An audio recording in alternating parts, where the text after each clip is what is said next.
क्या आपने कभी सोचा है कि रामायण सिर्फ एक कथा नहीं बल्कि समय के सबसे बड़े रहस्यों में से एक है। वो युग जब धरती पर धर्म और अधर्म का महासंग्राम हुआ, जहां एक मर्यादा पुरुषोत्तम ने पूरे संसार को जीवन का सबसे बड़ा संदेश दिया। ये कहानी है प्रभु श्री राम की और उस अद्भुत यात्रा की जिसे हम आज रामायण के नाम से जानते हैं। सिर्फ एक ग्रंथ नहीं, ये वो दिव्य सत्य है जिसमें छिपे हैं जीवन, धर्म और कर्म के गहरे रहस्य। कहा जाता है कि ये कथा तब घटित हुई थी जब धरती पर अधर्म बढ़ रहा था और रावण जैसे शक्तिशाली असुर ने स्वर्ग तक को चुनौती दे दी थी। अयोध्या से शुरू हुई ये यात्रा अवध की पवित्र भूमि से निकलकर लंका तक पहुंच गई, जहां हुआ था सबसे बड़ा युद्ध, धर्म बनाम अधर्म का। लेकिन सवाल यह है कि क्या रामायण सिर्फ एक कहानी है या फिर यह ब्रह्मांड का कोई गहरा रहस्य है? कब और कैसे हुआ रामायण का वास्तविक इतिहास, और क्यों आज भी हर युग में राम का नाम सबसे शक्तिशाली माना जाता है? आज की इस वीडियो में हम खोलेंगे रामायण के हर उस रहस्य को जो आज तक बहुत कम लोग जानते हैं। तो बने रहिए अंत तक, क्योंकि जो रहस्य आज आप जानने वाले हैं वो आपकी सोच को हमेशा के लिए बदल सकता है। जब समय की शुरुआत भी पूरी तरह समझी नहीं गई थी और युगों का चक्र अपनी शांत गति से आगे बढ़ रहा था, तब ब्रह्मांड में एक संतुलन बना हुआ था जिसमें धर्म और अधर्म दोनों मौजूद थे। लेकिन संतुलन बिगड़ा नहीं था। धीरे धीरे जैसे जैसे त्रेता युग आगे बढ़ा, वैसे वैसे धरती पर शक्तियों का असंतुलन शुरू होने लगा और इसी असंतुलन के बीच एक ऐसी कथा जन्म लेती है जिसे हम रामायण के नाम से जानते हैं। लेकिन ये केवल एक कथा नहीं, बल्कि समय, चेतना और मानव जीवन के गहरे रहस्यों को अपने भीतर समेटे हुए एक जीवंत अनुभव है जिसे वाल्मीकि ने शब्दों में पिरोया, परंतु जो उन्होंने लिखा वो केवल घटनाओं का वर्णन नहीं, बल्कि उस अदृश्य सत्य का संकेत था जो हर युग में हर मनुष्य के भीतर घटित होता रहता है। त्रेता युग में जब धरती पर राजाओं की शक्ति अपने चरम पर थी, तब लंका में एक ऐसा सम्राट था जिसकी शक्ति, ज्ञान और तपस्या का कोई मुकाबला नहीं कर सकता था। उसका नाम था रावण।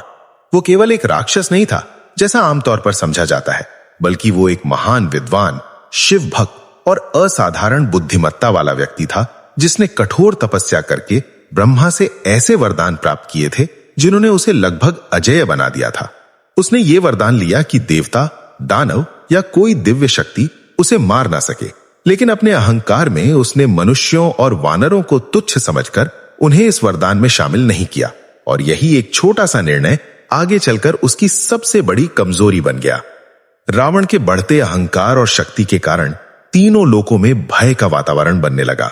देवता भी उसके सामने असहाय महसूस करने लगे, और तब सृष्टि के संतुलन को बनाए रखने के लिए भगवान विष्णु ने यह निर्णय लिया कि उन्हें स्वयं पृथ्वी पर अवतार लेना होगा। और इस प्रकार अयोध्या के राजा दशरथ के घर एक दिव्य घटना घटित होती है जब भगवान राम का जन्म होता है।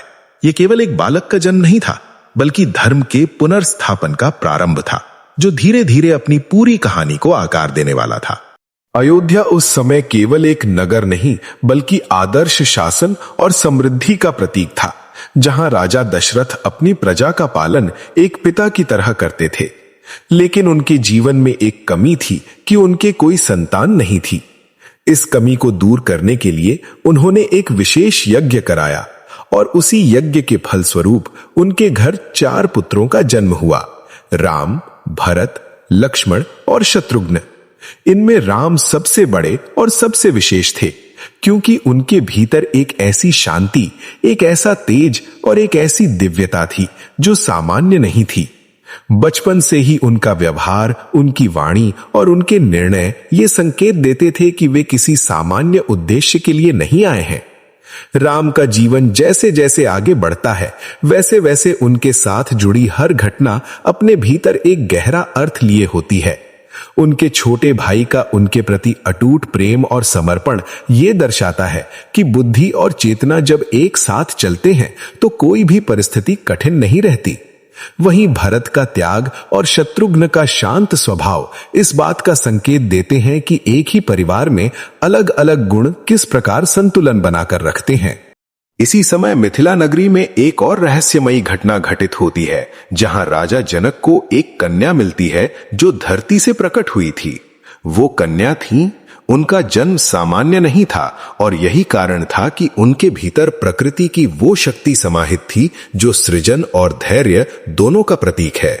सीता और राम का मिलन केवल एक विवाह नहीं बल्कि दो शक्तियों का संगम था, धर्म और प्रकृति का, चेतना और ऊर्जा का, और यही संगम आगे चलकर पूरी कथा का केंद्र बनने वाला था। राम के बचपन और युवावस्था में कई ऐसी घटनाएं घटती हैं जो ये दर्शाती हैं कि उनका जीवन केवल राजमहल तक सीमित नहीं रहेगा। जब ऋषि विश्वामित्र उन्हें अपने साथ ले जाते हैं और उन्हें राक्षसों से यज्ञ की रक्षा करने का कार्य सौंपते हैं, तब पहली बार राम अपनी शक्ति का उपयोग समाज की रक्षा के लिए करते हैं। ये घटना केवल एक युद्ध नहीं बल्कि ये संकेत थी कि धर्म की रक्षा के लिए शक्ति का प्रयोग आवश्यक है, और जब वो शक्ति नियंत्रण में हो तो वो विनाश नहीं बल्कि संरक्षण का माध्यम बनती है। धीरे धीरे घटनाएं इस प्रकार आगे बढ़ती हैं कि राम और सीता का विवाह होता है, जो पूरे आर्यावर्त में एक अद्वितीय घटना के रूप में देखा जाता है। लेकिन इस सुखद क्षण के पीछे भी समय एक नई दिशा की तैयारी कर रहा होता है, क्योंकि हर महान कहानी में एक मोड़ आता है जो सब कुछ बदल देता है। अयोध्या में भी कुछ ऐसा ही होने वाला था, जहां एक छोटा सा निर्णय, एक वचन और एक वादा पूरी कथा को एक नए रास्ते पर ले जाने वाला था। एक ऐसा रास्ता जहां त्याग, संघर्ष और सच्चाई की परीक्षा होने वाली थी। और इसी रास्ते पर आगे बढ़ते हुए राम का जीवन एक सामान्य राजकुमार से एक आदर्श पुरुष और फिर एक युग पुरुष में परिवर्तित होने वाला था। उसी समय रावण अपनी शक्ति और अहंकार के साथ और भी अधिक प्रबल होता जा रहा था। उसे यह एहसास नहीं था कि जिस शक्ति पर उसे सबसे ज्यादा गर्व है वही उसके अंत का कारण बनेगी, क्योंकि ब्रह्मांड का एक नियम है कि जब भी संतुलन बिगड़ता है तब उसे ठीक करने के लिए कोई न कोई शक्ति अवश्य प्रकट होती है। और इस बार वो शक्ति स्वयं राम के रूप में पृथ्वी पर उपस्थित थी। लेकिन ये टकराव सीधे नहीं होने वाला था। इसके बीच कई घटनाएं, कई पात्र और कई मोड़ आने वाले थे जो इस कथा को और भी गहराई देने वाले थे। रामायण का असली रहस्य यही है कि ये केवल बाहरी घटनाओं की कहानी नहीं है, बल्कि ये हर मनुष्य के भीतर चलने वाले संघर्ष की भी कहानी है, जहां एक ओर अहंकार, मोह और लालच है और दूसरी ओर सत्य, प्रेम और धर्म है। ये संघर्ष हर दिन, हर क्षण चलता है और उसी के परिणाम के रूप में हमारा जीवन आगे बढ़ता है। राम और रावण का युद्ध केवल लंका में नहीं हुआ था, बल्कि वो हर उस व्यक्ति के भीतर होता है जो सही और गलत के बीच चुनाव करता है। और यही कारण है कि यह कथा आज भी उतनी ही प्रासंगिक है जितनी हजारों वर्ष पहले थी।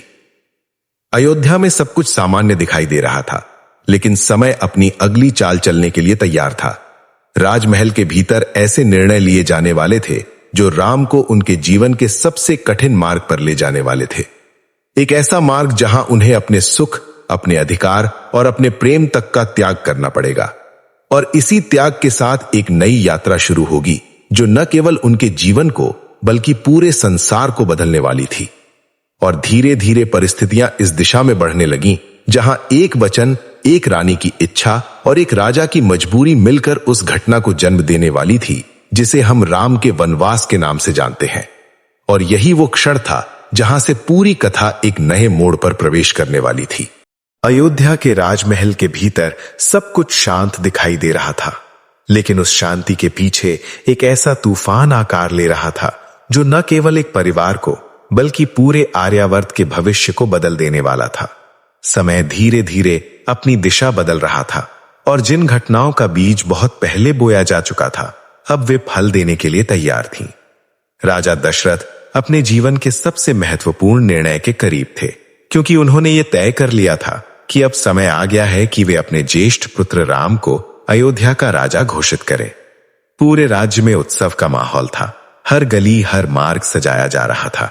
लोगों के चेहरे पर खुशी थी, क्योंकि राम केवल एक राजकुमार नहीं थे, बल्कि प्रजा के लिए आशा, न्याय और प्रेम का प्रतीक बन चुके थे।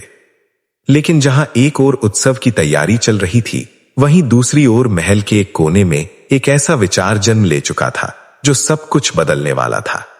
रानी कैकई, जो कभी राम से उतना ही प्रेम करती थीं जितना भरत से, उनके मन में धीरे धीरे एक विष भर दिया गया। यह विष किसी और ने नहीं बल्कि उनकी दासी मंथरा ने डाला। मंथरा ने कैकई को यह समझाया कि अगर राम राजा बन गए तो भरत हमेशा उनके अधीन रहेंगे और कैकई का महत्व कम हो जाएगा। ये बात धीरे धीरे कैकई के मन में घर करने लगी और यही वो क्षण था जहां से एक मां का प्रेम और एक रानी का स्वार्थ आपस में टकराने लगा। तो क्या रामायण सिर्फ एक कहानी है या फिर ये हमारे जीवन का आईना है? भगवान श्री राम ने केवल रावण का अंत नहीं किया, उन्होंने अहंकार, अधर्म और अन्याय का अंत किया था। लेकिन सबसे बड़ा रहस्य यह है कि रामायण आज भी खत्म नहीं हुई है। हर युग में, हर इंसान के भीतर एक राम भी है और एक रावण भी। फैसला हमें करना है कि हम अपने अंदर के राम को जगाएं या रावण को बढ़ावा दें। लेकिन ये तो बस शुरुआत है। रामायण के कुछ ऐसे गहरे रहस्य अभी बाकी हैं जिन्हें जानकर आप हैरान रह जाएंगे। क्या था राम से जुड़ा सबसे बड़ा छुपा सच? क्यों हुआ माता सीता का वनवास असल में? और वो कौन सा रहस्य है जो आज तक दुनिया से छुपा है? इन सभी सवालों के जवाब मिलेंगे भाग 2 में। तो अगर आप सच जानना चाहते हैं, अभी सब्सक्राइब करें और जुड़े रहें हमारे साथ, क्योंकि अगला भाग आपकी सोच बदल देगा। जय श्री राम।